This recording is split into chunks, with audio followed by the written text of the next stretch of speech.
ဒီနေ့ဖတ်ပြမယ်ပြလေးရတော့ဆရာနိုင်ဝင်းအောင်ရဲ့ NLP ပညာဖြင့်စိတ်ငြိမ်းချမ်းပျော်ရွှင်စွာကြီးပွားတိုးတက်ခြင်းဆိုတဲ့ဒီစာအုပ်ထဲကဖတ်ပြသွားမှာဖြစ်ပါတယ်။စာမျက်နှာနံပါတ်က8ဖြစ်ပါတယ်။ပုံဖော်မြင်အောင်ခြင်းယုံကြည်မှုနဲ့ယုံကြည်ခြင်းရဲ့အခန်းကဏ္ဍတဲ့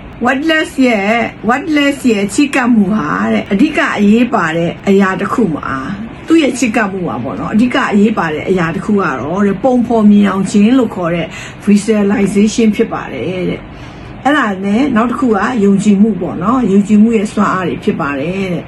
လူတစ်ယောက်အနေနဲ့တဲ့သူ့ရဲ့ဗန္ဒာရေးနဲ့ပတ်သက်ပြီးတော့မှရှင်းရှင်းလင်းလင်းပြီးတော့မှဆွဲဆောင်မှုရှိတဲ့ဗန္ဒာရေးရည်ရွယ်ချက်တစ်ခုကိုသူကချမှတ်လိုက်ရမယ်။အဲ့ဒီချမှတ်ပြီးပြီဆိုလို့ရှိရင်ဖြစ်အောင်လုပ်ဖို့အတွက်လုံနိုင်စွမ်းအပေါ်မှာတွေ့မတိန်ယုံကြည်ပြီးတော့မှ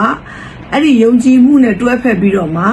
စိတ်ကူးမြင်အောင်ရင်းဆိုတဲ့ visualization ကိုလုပ်ရမှာဖြစ်ပါတယ်။ visualization ရဲ့လုပ်ငန်းစဉ်ဟာတဲ့နေ့ဘက်မှာအိမ်မက်တစ်ခုဒါမဟုတ်ပါဘူးတဲ့။ဗန္ဒာရေးပန်းနိုင်တွေကိုအမှန်တကယ်ဖြစ်ပေါ်လာနိုင်အောင်တဲ့လှုပ်ဆောင်တဲ့အစွမ်းထက်အသုံးချနည်းလမ်းဖြစ်ပါတယ်တဲ့။အလားတူတဲ့အရေးပါတဲ့နောက်တစ်ခုရှိသေးတယ်တဲ့။အဲ့ဒီနောက်တစ်ခုကတော့ဘာလဲဆိုတော့ gratitude လို့ခေါ်တဲ့ကျေးဇူးတင်စိတ်ဆိုတဲ့အခန်းကဏ္ဍဖြစ်ပါတယ်တဲ့။အဲ့ဒီချမ်းသာကြွယ်ဝဖို့အတွက်ကျေးဇူးတင်စိတ်ဟာစัจ java လာတွေကနေပြီးတော့ကောင်းမွန်တဲ့စွမ်းအားတွေနဲ့ကိုက်ညီစေပြီးတော့မှနောက်ထပ်ချမ်းသာကြွယ်ဝမှုရဲ့အခွင့်အရေးတွေကိုဆွဲဆောင်တယ်လို့သူကယုံကြည်ပါတယ်တဲ့ကျေးဇူးတင်စိတ်လို့ခေါ်တဲ့ gratitude ကိုတဲ့ချမ်းသာကြွယ်ဝမှုတွေကိုဖန်တီးဖို့အဓိကအသုံးချတဲ့နည်းလမ်းတစ်ခုအဖြစ်တဲ့အာယုံစိုက်ခြင်းဟာတဲ့ကျေးဇူးတင်စိတ်ကိုပျော်ရွှင်မှုနဲ့စိတ်ချမ်းသာမှုတွေရဲ့မြင့်မားတဲ့အဆင့်တွေနဲ့ထိတ်ဆက်တတ်တဲ့ယနေ့ခေတ်ကာလတွေရဲ့တကယ်ကိုစီလျော်မှုရှိပါတယ်တဲ့သူကပြောချင်တာကဆိုလို့ရှိရင်เนาะသိပ္ပံနည်းကျကြီးပွားချမ်းသာတဲ့ဘို့လုပ်တဲ့နည်းလမ်းတွေမှာဆိုရင်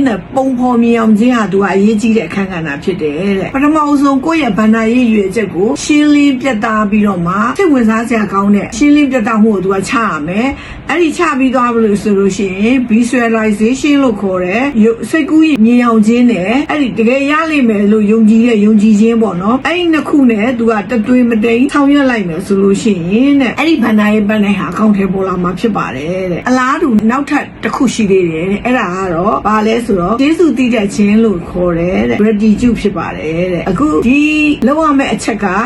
ကိုယ့်ရဲ့ပန်းနိုင်ကိုဒီချာချာပြပြတတ်တာစိတ်ဝင်စားဖို့ကောင်းအောင်ချမှတ်ရမယ်ပြီးသွားလို့ရှိရင်အဲ့ဒီဟာကိုစိတ်ကူးမြင်အောင်ရမယ်ပြီးသွားလို့ရှိရင်သူကကျေးဇူးတင်စိတ် gratitude ဆိုတဲ့ကျေးဇူးတင်စိတ်တွေကိုလှုပ်ဆောင်ရမယ်အဲ့ဒါဆိုလို့ရှိရင်အဲ့ဒီဗန္ဒာရေးပန်းနိုင်ဟာကျေးဇူးတင်စိတ်တွေပျော်ရွှင်မှုတွေစိတ်ချမ်းသာမှုတွေနဲ့ချိတ်ဆက်ပြီးတော့မှယနေ့ခေတ်နဲ့စီလျော်တဲ့သိချမ်းသာမှုတွေအောင်မြင်မှုတွေကိုရရှိမှာဖြစ်ပါတယ်အဲ့ဒါကတော့ပုံဖော်မြင်အောင်ခြင်းယုံကြည်ခြင်းနဲ့ယုံကြည်ခြင်းရဲ့အခန်းကဏ္ဍဆိုတဲ့ခေါင်းစဉ်ကိုဖတ်ပြသွားတာဖြစ်ပါတယ်အန်တီကတော့ lucky phone ပညာရှင်အန်တီမိမိဖြစ်ပါတယ်အန်တီနဲ့ဖုန်းအကြောင်းကို lucky phone အကြောင်းကိုဆွေးနွေးခြင်းတော့ CP မှာလာရောက်ဆွေးနွေးနိုင်ပါတယ်ဖုန်းဆက်ပြီးတော့ဆွေးနွေးခြင်းတော့ bio မှာဖုန်းနံပါတ်ကလေးပေးထားပါတယ်မိတ်ဆွေတို့ရဲ့လက်ရှိကိုင်ရှိနေတဲ့ဖုန်းနံပါတ်တွေကိုကောင်းမကောင်းတင်မတင်ကိုလည်းစစ်ဆေးပေးပါတယ်စစ်ဆေးပေးတာ free စစ်ဆေးပေးတာပါဖြစ်ပါတယ်ကျေးဇူးတင်ပါတယ်အန်တီမိမိပါရှင်